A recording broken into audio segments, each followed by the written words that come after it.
Selamat datang di video ini. 2 bulan lalu, Presiden AS Joe Biden mengunjungi Jerman dan dianugerahi penghargaan, salah satu penghargaan paling bergengsi di negara itu. Pejabat Jerman memuji Biden atas kepemimpinannya dalam menghadapi Rusia serta memperkuat keamanan dan demokrasi Eropa. Namun, di balik permukaan, terdapat kenyataan yang jauh lebih suram. Jerman kini terjerat dalam salah satu krisis ekonomi dan politik paling parah, yang sebagian besar dapat ditelusuri kembali ke kebijakannya yang selaras dengan strategi AS.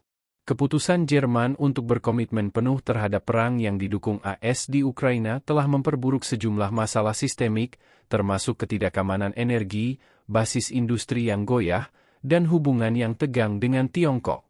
Tantangan-tantangan ini tidak hanya melemahkan posisi ekonomi Jerman yang sebelumnya dominan, tetapi juga mengancam stabilitas Eropa secara lebih luas.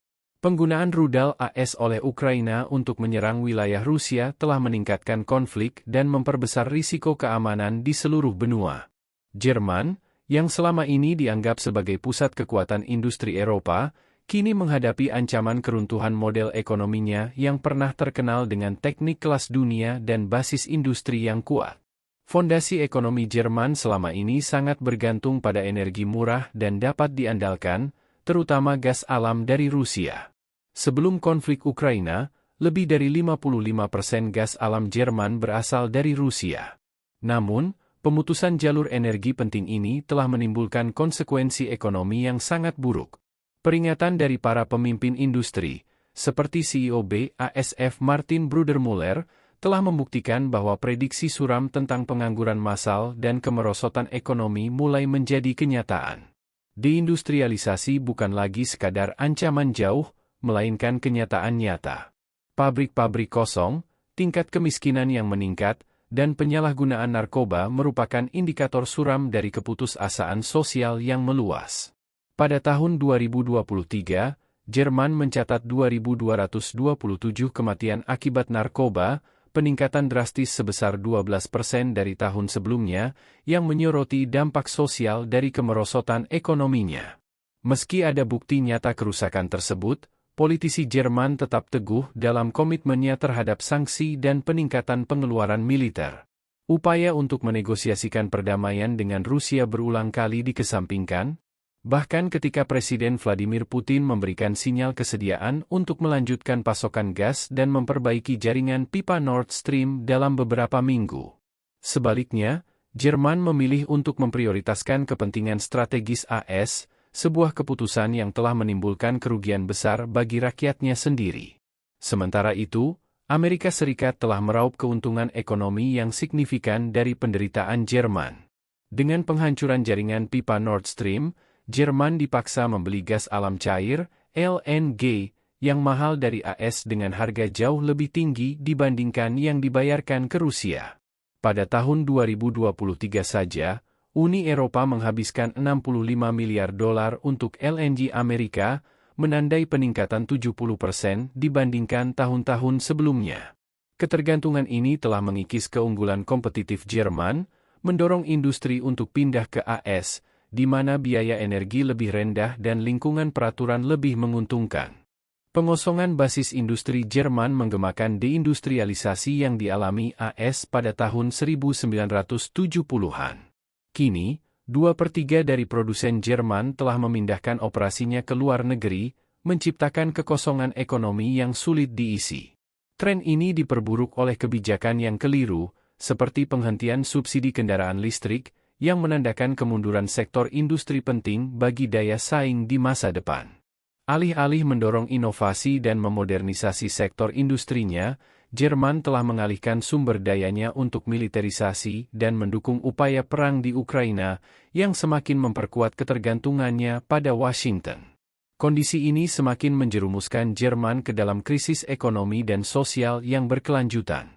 Memburuknya hubungan Jerman dengan Tiongkok merupakan cerminan dari dinamika global yang kompleks. Kemitraan dengan Tiongkok, termasuk usaha patungan dalam produksi kendaraan listrik, sangat penting bagi industri Jerman. Namun, keselarasan pemerintah Jerman dengan narasi yang dipimpin AS tentang Tiongkok sebagai ancaman strategis telah membebani hubungan tersebut. Langkah-langkah diplomatik yang salah, seperti pendekatan konfrontatif yang dilakukan Menteri Luar Negeri Annalena Baerbock selama kunjungannya ke Beijing, semakin merusak hubungan bilateral dan melemahkan peluang kolaborasi industri. Konsekuensi dari keputusan politik ini sangat jelas: kemiskinan yang meningkat, deindustrialisasi, serta ketidakpuasan masyarakat yang semakin besar telah mengganggu stabilitas politik Jerman.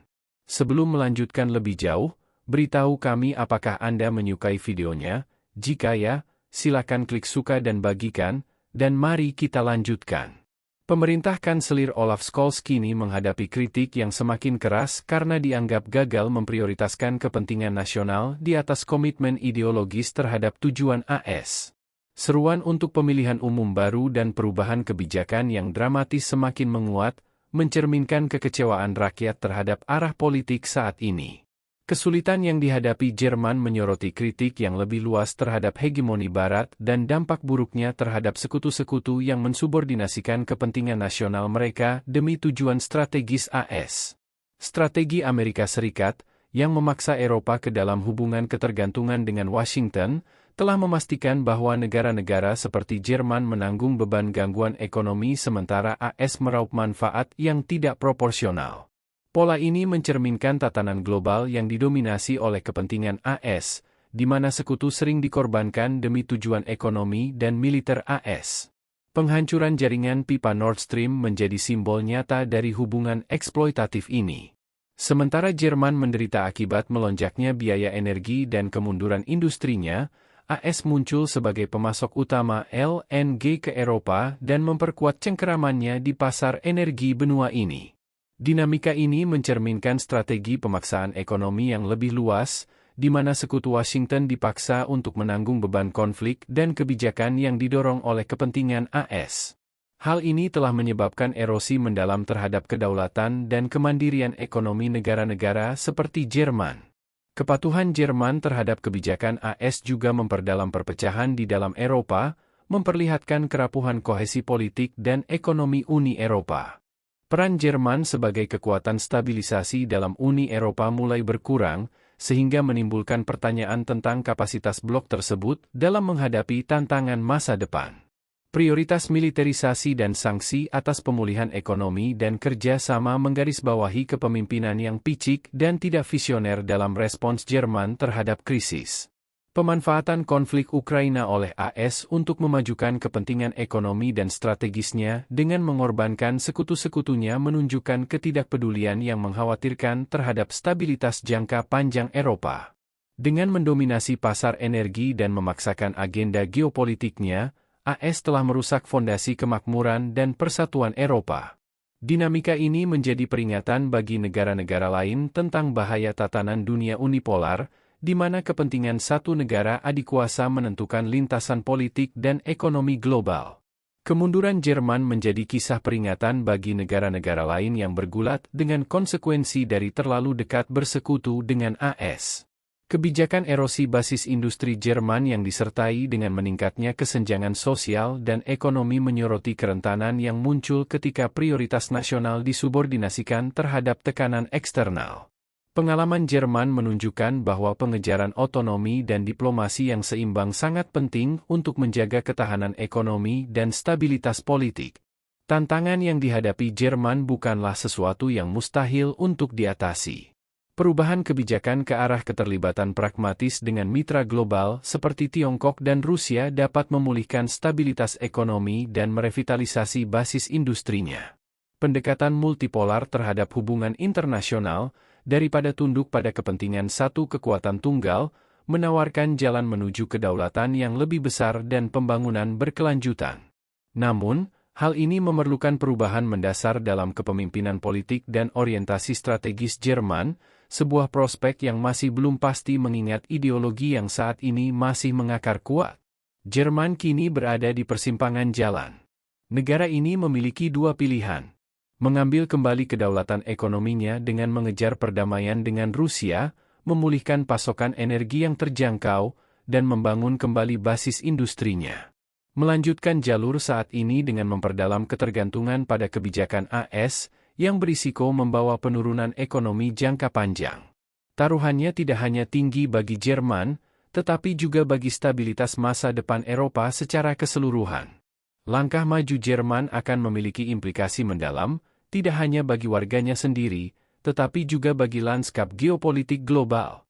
Pertanyaannya adalah, apakah para pemimpin Jerman akan memprioritaskan kepentingan nasional mereka di atas tuntutan Washington? Atau apakah mereka akan terus mengorbankan stabilitas ekonomi dan otonomi politik di altar hegemoni Barat? Ini adalah pertanyaan yang harus dihadapi, bukan hanya oleh Jerman, tetapi juga oleh seluruh dunia di era di mana konsekuensi dominasi unipolar semakin terlihat jelas. Bagaimana pendapat Anda mengenai video ini? Jika Anda punya pendapat, silahkan tuliskan pendapat Anda pada bagian komentarnya. Dan jika Anda suka dengan video ini, silahkan klik like dan subscribe. Dengan begitu kami akan membuat video lainnya untuk Anda semua. Terima kasih dan sekian dulu, dan sampai jumpa di video berikutnya.